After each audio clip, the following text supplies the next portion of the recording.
திருப்பதி கோயிலில் பச்சை கற்பூரம் தினமும் சிலையில் தடவப்படுது. இந்த பச்சை கற்பூரம் ஒரு கல்லை தினமும் தடவுனா அந்த கல் விரிசல் விட ஆரம்பிச்சிடும். ஆனால் இந்த சிலை மட்டும் விரிசல் விடாமல் இருக்குது. கோவில் கருவறையிலிருந்து கதவு வர இந்த கோவில் ஒரு முருகன் கோவில் அப்படிங்கிறதுக்கான ஆதாரங்கள் நிறைய இருக்குது.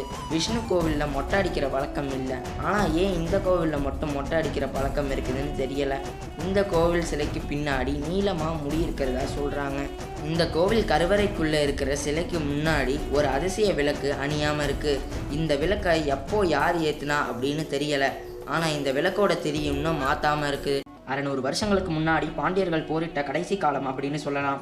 அப்போ முகலாயர்களோட கில்ஜி படை தமிழ்நாட்டில் இருக்கிற நிறைய கோவில்களை தம்சம் பண்ணிட்டு இருந்துச்சு.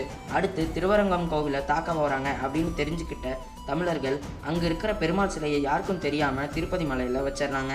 இதை எப்படியோ தெரிஞ்சுக்கிட்ட கில்ஜி படை அந்த மலையில் இருக்கிற மக்கள்கிட்ட மேலே என்ன கோவில் இருக்குது அப்படின்னு கேட்குறாங்க.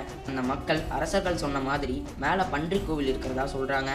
இதை கேட்ட கில்ஜி படை பன்றியை விற்க நாங்கள் அந்த கோவிலுக்கு செல்ல மாட்டோம் அப்படின்னு சொல்லிட்டு அந்த கோவிலை எதுவுமே பண்ணாமல் அங்கேருந்து போயிடுறாங்க.